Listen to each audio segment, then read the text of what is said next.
Well, hello, my friends. Ruben Obed here. I wanted to do this live, but for some reason, every time I go on live, YouTube and Facebook both, they mess up my live feed for some reason. My video starts stuttering. Um, this is normal, for people who are conservative. So I've been dealing with this for a while. So, I apologize that I'm not doing the live feed. I actually like the live feed because I enjoy the interaction, but, you know. But anyway, this video that I'm doing is a video which really is just a thought of mine. And I think that it's important for people to hear this perspective of what I'm saying. Um, I am not pointing this to any particular group of people, yet this is my thought as a Hispanic. Um, as a Hispanic, we are very used to the extended family. Where extended family meaning the immediate family, father, brothers, sisters, etc. And grandmom. It's very common here in Puerto Rico and in Latin American countries. Now, um, in terms of the Anglo or the white way of seeing things, the Americanized way of seeing things, um, when if you're like 40 years old or 30, even 30, and you still live with your mom, it's frowned upon, and I understand that concept of thinking, and we've most of us have accepted that train of thought. Now, today I was having a conversation with somebody regarding an elderly person, and that basically they don't know what to do with this elderly person, and because of the fact that the kids were raised, um, basically, the family were raised in that Americanized thought structure. And once again, I'm not criticizing any people, guys, so don't misconstrue what I'm saying. But you raise your kids, um, in the way that you think is the best. You want them to go to college, you want them to, get good jobs, and innately, there's really nothing wrong with that. I'm not saying there's something wrong, but what happens is, here's the question: is it really the best way to raise your kids? Because at the end of the day, when you get old, your kids moved out by the time they were 30 or 40. They live in other states, they have other responsibilities, they have jobs, and not only jobs, they have careers that you spent hundreds of thousands of dollars for them to develop, and then when you're old, they can't be there for you. They might want to come to visit, they might help, send some money, but they're not there. So, and like I'm saying, I don't think that that's a negative, a bad thing, but there are situations where it would have been ideal to have a child that didn't become successful, to have a loser, a loser in the social sense of the word, but yet the loser child will probably be the one to stick by you. It will probably be the one there to when you get, sick or you have dementia or Alzheimer's, they're going to be there. Why? Because their life was simple. Because they didn't graduate from, Princeton or Harvard or because they led simple lives. So, we look at society, and society kind of like wants to lead us to believe that the simple life is bad, or is a loser, or is, but the reality is we probably aren't raising our kids right. The whole college and going off on your own isn't necessarily something like that I really like admire. I look at, like, let's say the Amish, and I see the simple kind of life that they live.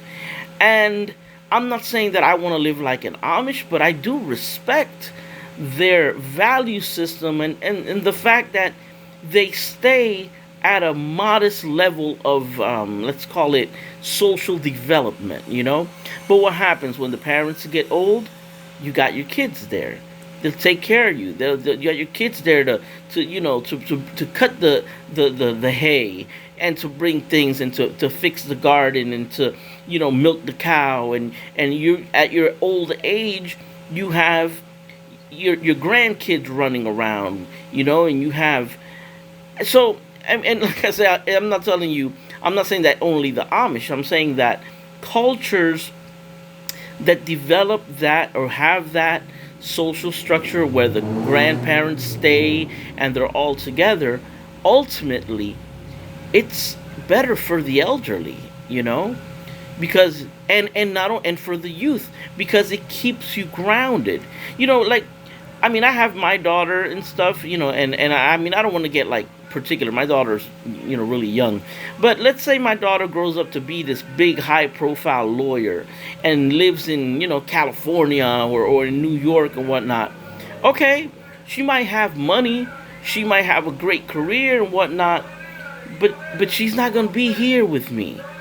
If I get old and I get sick or whatever, you know, um, and it's just, I find it so impersonal, and I think the disconnect is sad. I know a lot of people, and it's funny, they are, and they are white people, but there are a lot of Hispanics too who have adopted, right, that model of having, the kids far. They graduate and they brag about their kids, and that's great. You brag about your kids. Oh, my kid became a lawyer. My kid became this, became that. But then, when I hear that the parent is sick or elderly or got dementia, and those kids cannot just get up and leave their jobs and come and help dad or help mom, and I mean, and nobody's saying that they have to. It's not, and this isn't a blame thing. If you have a career, you can't just leave your career that you worked your entire life for. But I think that the upbringing, or that way of upbringing, I don't think it's the best thing for kids.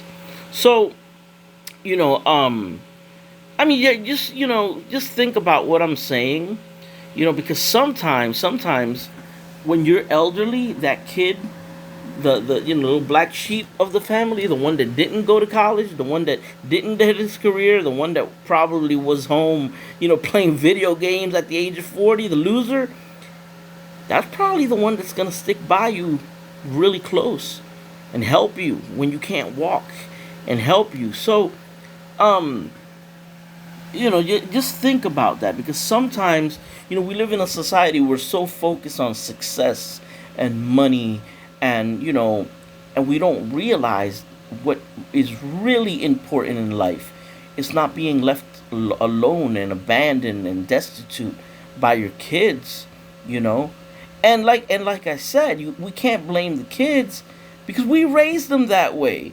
We wanted them out of the house. We wanted them to go to college. We wanted them to join the services and probably move somewhere else. But the question is that the right way? Is it the right way? I don't think it is. I really don't think it is. Maybe, you know, uh, um, I don't know, a middle ground, should be found. At least if your kid's a lawyer, then at least, let's say, then stay in our town. You can be a lawyer and at the same time maintain your keep your family together, I guess. You know, um, but like I said, sometimes I question: Are we raising our kids right? Is that model of raising our kids, is it right? And I mean, the more I experience life and the more I talk to people, um and I notice that it isn't good. I don't think it's good. It creates a society that's disconnected, and you know um disconnected from family, and it's all about me, what I did, my career, my house, my job, my me. It's like a society, you know, I don't know. So we're kind of really doing it to ourselves if we really come to think about it, you know. But guys, leave your thoughts. What do you think? I just wanted to put that out there just to basically just give the other side of the spectrum, um, because I see a lot of elderly people that are they have no family, they have nobody anymore. They're by themselves, and they and a lot of it is a result of the social structure that we ourselves are promoting. So, all right, guys, take care and God bless. Please leave your comments down below, and let's see if this is a subject that we could continue elaborating on. Take care, guys.